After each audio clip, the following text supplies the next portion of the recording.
Mario Cristobal is going to try to bring the Miami Hurricanes into an exclusive club that only Alabama, Georgia, and Clemson are a part of.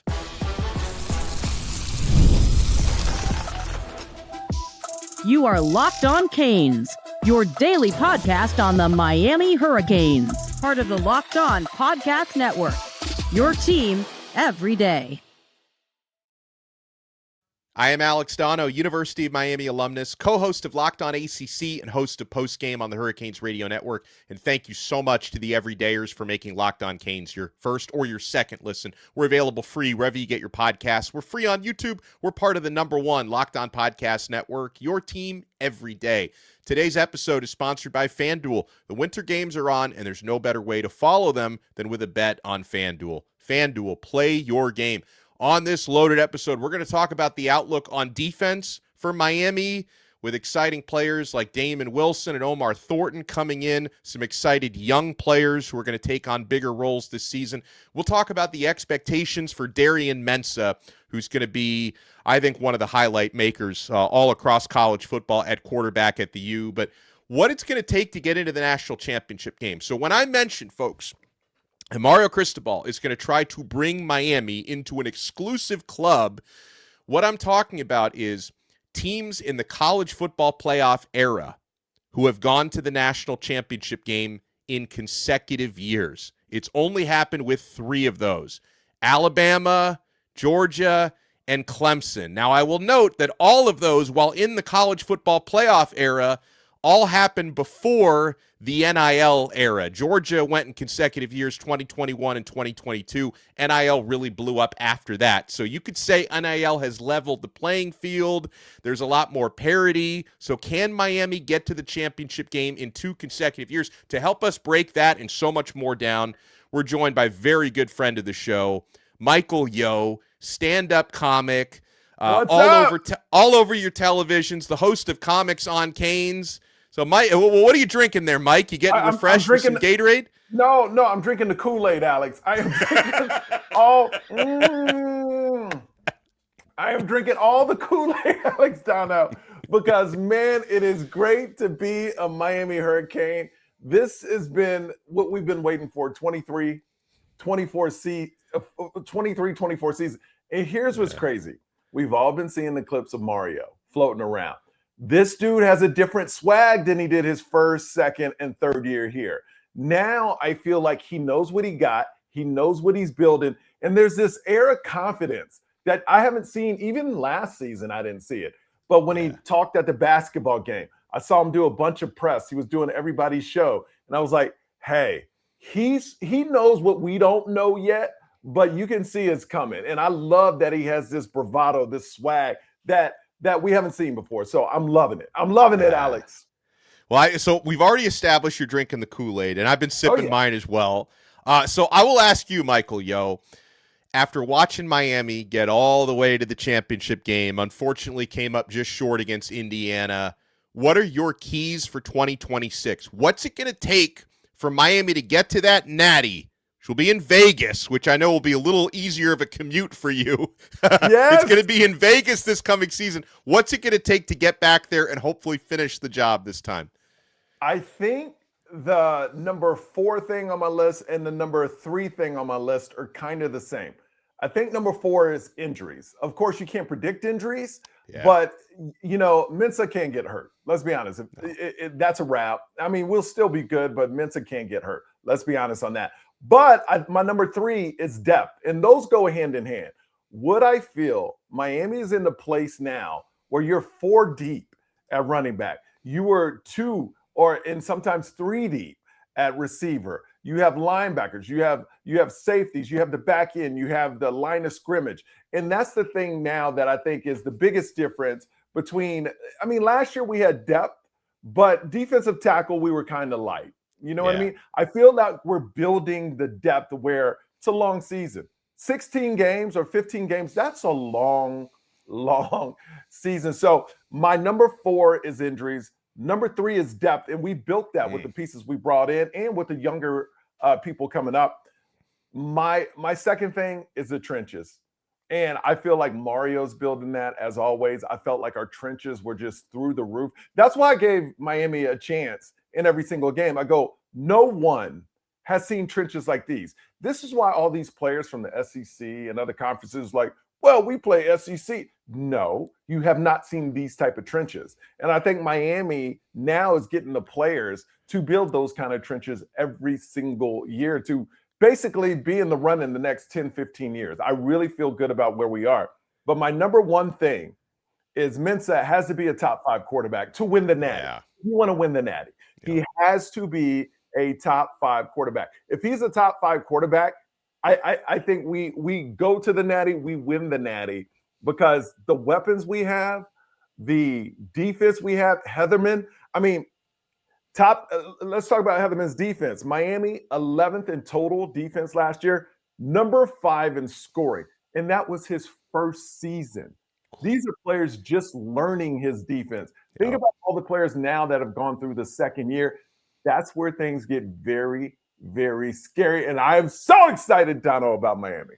Well, and listen, you're spot on with Mensah needing to be a top 5 quarterback. And I strongly feel that he will be. Like, it's hard for me to imagine a world where Darian Mensah, who I think is a perfect fit in Shannon Dawson's offense, he's going to have all the time in the world to learn it and get comfortable in it. That's already happening with off-season workouts, and he's not going to miss spring football like Carson Beck did. And credit to Carson, because he missed spring ball, and he still fit pretty darn well with Shannon Dawson's offense. He got more comfortable in it throughout the season. Mensah also has the familiarity of his top receiver coming with him down here.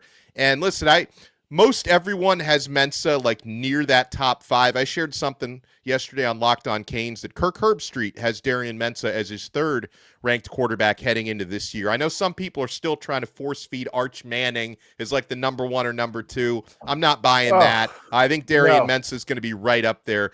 And then another thing, and Michael, this is a year where, as thrilled as I was to get to the national championship game last year, I also want to win the ACC this year. And the ACC, to me, seems completely wide open. And I saw a chart, I think it was from 24/7 Sports this week, showing, the talent accumulation among ACC schools. And Miami has by far, over the past 4 recruiting cycles, the highest average of recruiting classes in the top 10 on average the last 4 cycles. The only one that was even close to that was Clemson, who was way behind Miami. So I strongly feel this is also the season, not only to get back to the national championship game, but win us that ACC championship for the first time in over 20 years. Donno, it's not wide open. It's not. Miami's a lock. Put your bets in. Miami's a lock to win the ACC, and it would be a crime this year not to win an ACC with the caliber of the roster they have. But also, let's think about this. Would you rather be Duke that won the ACC or go to the national title game? I think, I know I'm going to get pushback on this from the audience, but I think conference championships are less important now with this playoff. I really do.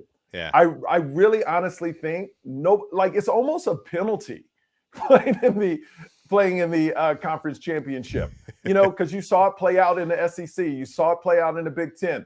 Like it won't drop you out of the playoffs if you're already in the playoffs. But why play an extra game if you don't have to? Yes. Do I want to win the ACC? Yeah. But if we didn't and we were 11-1 and we still made the playoffs, I would be absolutely fine, like doing it just like we did last year. Because I think as we go on and on and on, these conference championships are going to disappear because the teams get rewarded by playing an extra game and then going to the playoffs when they're tired and broken all up. That's not fun. That's a sensational point. Well, I want to take a deeper dive on Miami's new QB1 when we come back, because I'll tell you something Darian Mensah is going to bring to Miami: excitement. The type of excitement, hopefully, that we saw 2 seasons ago with Cam Ward. You want to keep it locked right here. We got Michael Yo on with us, and we're only getting started on this brand new episode of Locked On Canes.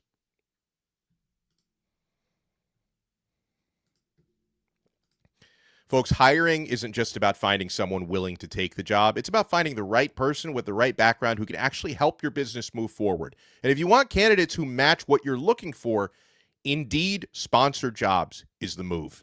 Because instead of hoping that the right person stumbles across your post, Indeed helps you match with quality candidates by boosting your job listing to the people who fit your specific criteria, like skills, certifications, and location. Guys, if I were hiring, I wouldn't just want someone who can help. I'd want someone with real experience who can jump right in. That's what I like about Indeed. You can get specific, I should say, and target exactly who you need. It saves time because you're spending less energy sorting through mismatches. Folks, and here's a stat that says it all. In the minute that I've been talking to you, companies like yours just made 27 hires on Indeed, according to Indeed data worldwide. So if you're hiring, spend less time searching and more time interviewing candidates who check all your boxes with Indeed-sponsored jobs. We're also proudly brought to you by FanDuel. The winter games are in full swing, and if you're anything like me, you're locking in for events that you only get to see on the biggest stage every 4 years. And that's why following the winter games on FanDuel just makes sense. From medal counts to individual events to finding your angle on the sports you care about most, FanDuel gives you more ways to stay connected to the action. Like the drama of curling matches. Guys, I got into it. They start slow, but they somehow get intense fast. The downhill skiing, the luge, and the bobsled, those are my jams. Even niche events become must-watch when you're fully locked into the competition. The winter games are on, and there's no better way to follow them than with FanDuel. FanDuel, play your game. Thank you so much for making Locked On Canes your first listen. And if you're an everydayer, make your status official by joining the Everydayer Club. Hit up that all-access tier, and you get exclusive episodes of the Canes Colada only for the all-access Everydayers. You get newsletters. You get one-on-one texting with me, a discount on the exclusive Locked On merch store, and so much more. You can click the link in the show notes below or go to lockedoncanes.supercast.com. We have the privilege here of being joined by our really good friend, Michael Yo. So, Mike, I know, like me, you were super excited when Miami landed Darian Mensah, and it felt like a sigh of relief after, the week-long lawsuit and all the drama. But now that we have Mensah in South Florida, what do you think he adds to that quarterback spot, and how can he elevate Miami's offense? I think Carson Beck, look, he got us to the Natty, and I love what he did for the team, but he was an on-schedule guy. Like when he walked up to the line of scrimmage, he knew where he was going, and the ball needed to get out in 2.5 seconds. Mensah, and I know you've heard this before, he's kind of a mix of both. He can get the ball out direct, he can read the defenses, but where Miami thrives is off-schedule plays. And where college teams really excel is off-schedule plays. And that's why I think Mensah, it's almost like, and I hate to say compare him to Cam Ward, because Cam Ward got all this started, but a baby Cam. And I don't want to call him baby Cam, but he's kind of like a baby Cam where he can make anything happen in the pocket, which now they can't double team Malachi Toney because you got Cooper. You got weapons all over the place. So I feel like this offense is going to be so explosive, and the defense is going to be just as good, where they're going to be getting the ball back a lot of times, and they're not going on 13-play drives. This will be 5, 6. Sometimes it'll be 13-play drives, but I see them scoring in 5 to 8 plays, like the whole game. Yeah. And just it's going to be averaging 40 points a game at least. Mensah throwing in 12 games, 3,800 yards. Like, this is what I'm saying, almost 4,000 yards. Malachi Toney over 1,000. Cooper maybe over 1,000. I mean, I see this offense being so explosive. And for us, it's going to be fun because this time we have a defense to stop the other team. Yeah, and all of what you're saying, and I agree with you on the big stats we can expect from guys like Malachi Toney and Cooper Barkate, and hopefully Josh Moore, Dalen Upshaw, Vandrevius Jacobs, Cam Vaughn. Everybody gets in on the action. Everybody. Elijah Lofton. But what about the running game, Michael? Because I also I strongly believe, I got some pushback from Seminoles fans for saying this. I think Miami's got the best and the deepest backfield in the country. And so it's like, and we know Miami, Mario, Shannon, Dawson love to run the football. Like, do you think it's going to be close to 50-50, or is it 55 passing, 45 running? How do you think that's going to break out? I feel like Mensah is a quarterback. Well, they, like Cam, they will say, hey, when you get to the line of scrimmage, figure it out. Here's the play, but hey, if you see a weakness in the defense, how many times when Cam Ward was quarterback, Dawson was at the podium going, oh, I didn't even call that play. Cam Ward saw something and he did it. I feel like Mensah is that same guy. But as far as running backs, and I know Mario and the staff listen to your podcast. They haven't got the comics on Canes yet, but I will say this. This is the only message I have for Mario. In ACC play, do not take your foot off the gas because we saw it could be held against you. Can't beat teams like a Wake Forest by 14. You got to keep the foot on there. You got to keep the knee on the throat or whatever you want to say. You got to keep going because the thing is that will come back to haunt you because it'll be like, well, they play the ACC and they only won by 14 points against these teams. And we learned that could hurt you at the end. And what's crazy about Miami now, Donno, when they put, and I don't even call them second or third stringers. They're all just, starters that come in later. Now, if you put your second string, your third string, you go to Marty Brown, Pringle, Lau. You go from Malachi, Toney, or Cooper to Joshua Moore. Like, it's so deep right now where they're going to keep, it's like old school Miami. Jimmy Johnson was like, hey, stop us from scoring. Our second and third stringers are in. I feel like Miami is that kind of offense where even if you put in the second and third stringers, they don't stop.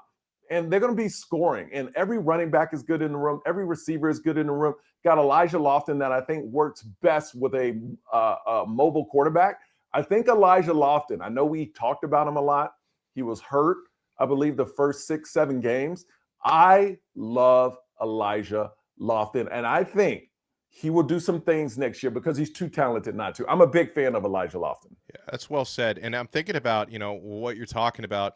I think there's only two things that can stop Miami in ACC play. Number one, themselves. Number two, ACC refs, right? Because I think about, Michael, some of the trends that changed in the playoffs when there were no ACC officials for Miami. So, Ruben Bain recorded more sacks in his last 4 games in the playoffs than he did in the previous 12 games of the regular season, right?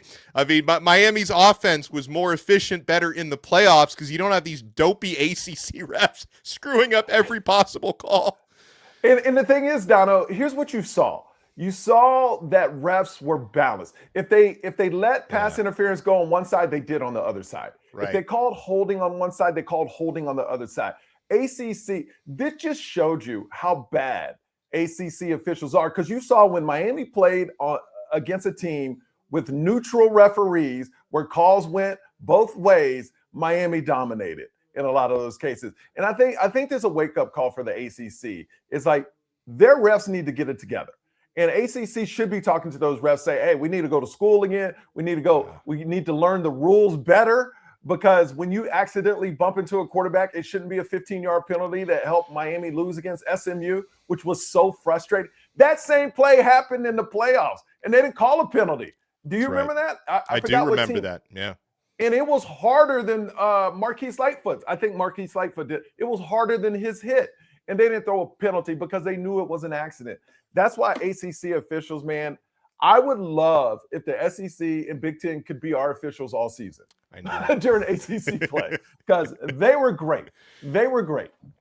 That would be something, man. Well, Mike, of course, Miami, we've mentioned a few of the big names in the transfer portal. And Miami's got a top 5 transfer class, right? Bringing in the likes of Darian Mensah, Cooper Barkate, and Damon Wilson, also a big headline maker. Outside of those 3 who are the obvious choices, right? Who else are you super excited about and you think is going to add value to this roster next year? Look, before I say the name, I want to say this. For all the people saying we lost Ruben Bain, we lost Akeem Messidor, we lost some pieces. Yes, we did.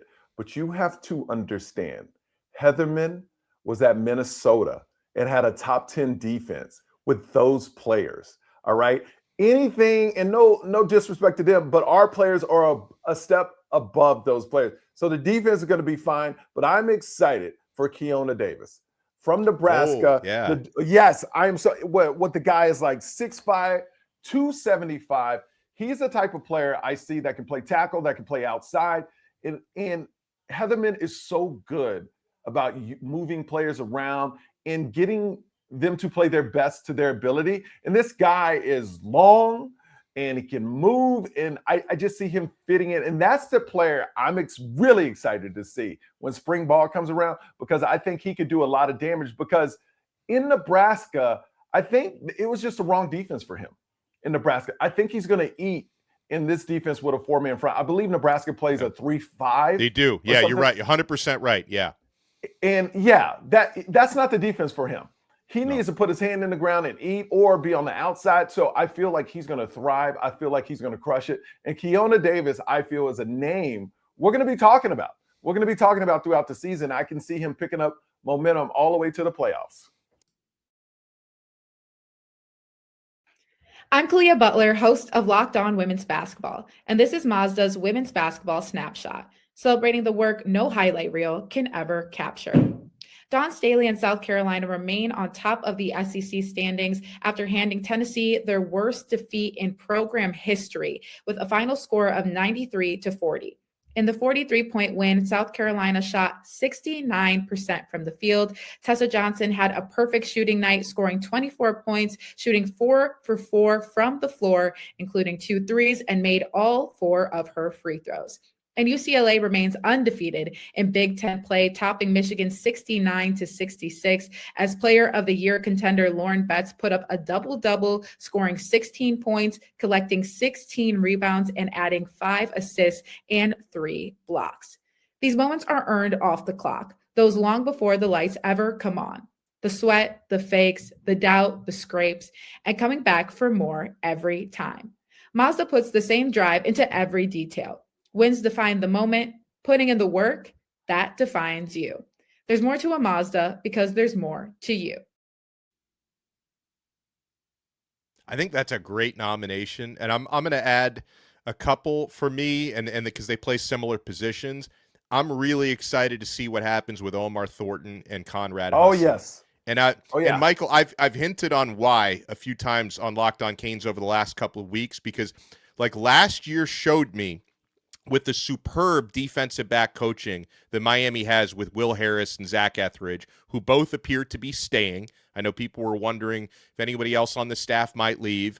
There was not a whole lot of excitement from outside the program for Jacoby Thomas coming in last year or for Keontae Scott. And they both had ridiculous years with Miami's DB coaching and in Corey Hetherman's defense. So I'm super excited to see what can happen there. I think Thornton looks on paper like a little bit more of a standout, but Hussey, I mean, I can remember, Michael, 3 years ago covering class of 2023 recruiting and how disappointed I was when Florida State beat Miami for Hussey out of St. Thomas. That's somebody I really, really wanted. Yeah, so he's here now and can become a bit of a reclamation project. So I think there's big potential there for the new DBs. And my thing, and it goes back to Hetherman, it goes back to the defensive line coaches, like you said, the defensive back coaches, the violence in which they play and how fast they are, where it's night and day between our last defensive coordinator. Like they're not thinking, they're just moving. They're going to the ball, see ball, get ball. Like they're getting to the ball, and it's so fun to watch. And to have thumpers like Thornton, he's a thumper. Him coming up like our DBs did this year. I feel like it's going to be a fun defense to watch, and the offense is going to put it over the top. So I feel like we win the ACC, and we'll go to the Natty, and hopefully we'll win it. But it all depends on who you play, who's hurt, and all that stuff. But I've never felt better about a Miami team than this one coming up. And I know you wanted Sam Levitt, but it's a blessing with Darian Mensah. Yeah, I'm actually thankful that like Lane Kiffin, stalked him at the airport in Knoxville. It's like, thank you, Lane, because Miami ended up, I think, getting somebody who's a better fit. And I think it's going to show. I think Darian Mensah right now, I don't know if he's still 1,300 to 1, but that's money you want to put down. If you're a betting man, because I feel like this offense, he's going to put up numbers every single week. And what I love is in the ACC play, in the out-of-conference play, I feel there could be a lot of blowouts where we're going to see Luke Nickel. We're going to see Darian Coleman. We may see Judd. Like, that's what's so fun is I feel like this is a season where we can actually develop the next quarterback so we don't have to go to the portal. Yeah. But that's the thing Mario's doing as well. Mario is like, yeah, man, I want the best. If you can beat the best, then you can have the job. But I want the best here to compete. And that's what he's doing. And that's a standard we've never had before. Except back in the day, but now it's coming back. And Mario, thank you so much for making this person and all of Canes Nation so excited, man. I can't wait. I think we're 199 days away. I'm excited. Ooh. We're 109, and the way that it makes me feel better to know we're like, I don't know, 45 days maybe away from spring ball. We don't know the exact date that starts yet, but man, when I walk into that facility and I find Darian Mensah, we're not even sure what number he's going to wear. Probably the number 10, but then Malachi Toney's got to give up number 10 if that whatever number he's wearing, I'm going to find Mensah as soon as I walk in. Well, at the basketball game, Malachi Toney had the number 1. So I'm figuring they've already how did I not notice that? At the basketball game, not this last one, but when he went to the Heat game. Oh, he held up the jersey. Okay. I didn't see that one. Oh. So on the Heat jersey, it had the number 1 on it. And they'll give you whatever number you want. Because I've done basketball game. I'm from Houston, so I did the Rockets game, and they go, what number do you want? So he had the number 1. So I already think that was him coming out saying, I'm going to be number 1. There it is. Okay. And by the way, big shout outs to the basketball team for beating North Carolina last night, baby. That was beautiful. Yeah, and Michael, something that I know Mario Cristobal used this term at the game yesterday, could be like a golden era we're entering again for Miami sports, because the Hoops team looks like they're definitely going to be NCAA tournament bound, because that was a big win that they needed. The baseball team starts on Friday, and they're looking on paper really good. Like, they look better on paper than last year, and they were almost in Omaha last year. And then, of course, the football team is set for a good bit here with what Cristobal has built. So hopefully we can have, like, deep tournament runs in 3 major sports this year. And that's the thing. It all started, and I'll say it again, when Mario came in and said, if you want to build it, you need to give money. You need to pour money into it. Yeah. This can't be a poverty program. You need to upgrade everything. So once again, he saw the vision. He's making it happen. And this is why I'm so excited for Miami. And I'm excited for the Natty being in Vegas. And I'm also excited for Miami kicking off their season. It's confirmed Utah next season, 2027, right here in Las Vegas as well. So let's go. Let's go. I love it. Well, huge thank you to Michael Yo. By the way, Michael, let people know, where can they find your awesome podcast, Comics on Canes?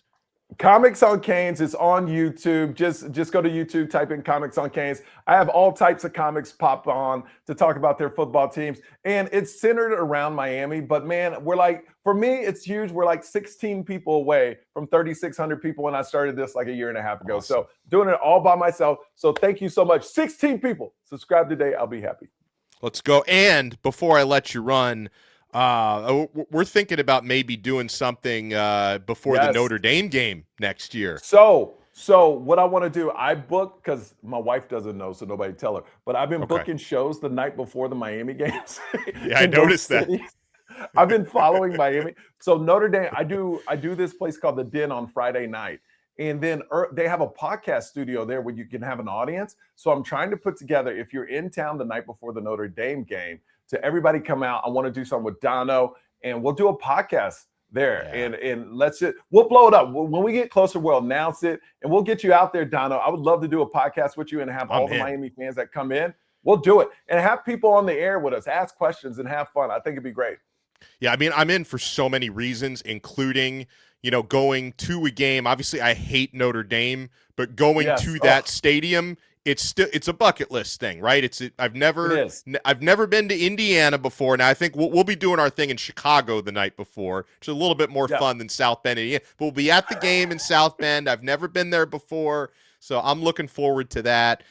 Touchdown Jesus will meet baby Jesus when Malachi Toney comes to town. Now, Donno, I have to ask, when you go to like a Notre Dame game, I know you're on the field in press boxes when you in Miami. Do you get to be on the field like at a Notre Dame? Like when you cover Miami? It totally depends on what kind of credentials they do. Like press box for sure. Some places let you have like field access, some don't. Wow. So it totally depends on what type of pass they let me have. Like if our guy, like our mutual friend Gio Million, he usually gets like the photographer pass because he's got the zoom lens that's like the size of a rocket ship that he takes his photos with. So he gets his sideline pass. I'm usually in the press box, but sometimes they let you go to the field at certain times. So that would be cool if I can. We need to get you a camera, just a fake camera, so we can get you. But I'm excited, man. Let's do it.